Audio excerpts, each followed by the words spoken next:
questions I get asked a lot is, what's the difference between what you do, trailing, and what oftentimes people refer to as tracking?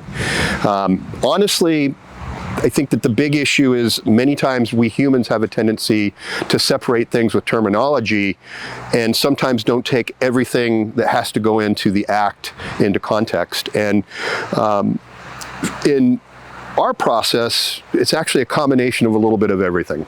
Tracking, and I'm going to talk a little bit about that.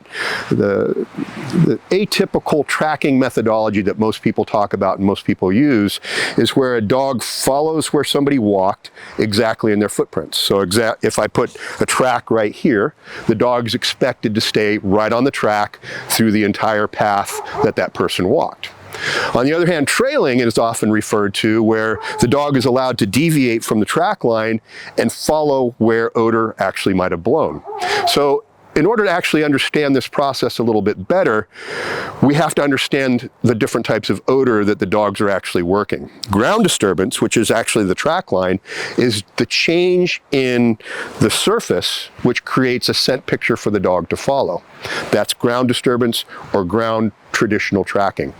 Trailing, on the other hand, takes in consideration multiple types of odor. The ground disturbance track, but then also the blown odor that's coming off the human body in the form of gases. There's also particulates. We shed our skin cells at a rate of thousands of particles per second that are constantly coming off the body. Much like the gas, they have a tendency to blow with the wind and the different environmental conditions into different areas. The dogs have a tendency to want to follow that odor as well.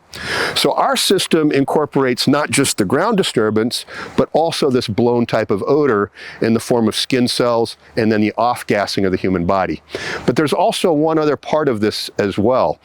Dogs also have a tendency to air scent from a distance. You can have a track that goes many, many miles, but at some point along the track, the dog may air scent the person from a distance. This is the gases and the particulates that are in the wind that blows directly to the dog. So our system incorporates a little bit of everything, how the dog hunts, looking for prey, and it really doesn't matter what the process is. Ground scent, air scent, blown odor.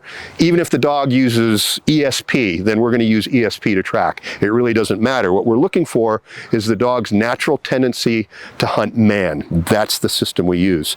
So the verbiage, trailing, tracking, the only problem with both those terms is they have a tendency to limit what we're thinking of about the dog actually doing. I actually like a term a little bit better called manhunting. This opens us up not necessarily to a particular style, but the process, which is hunting people. And that's what we do for a living.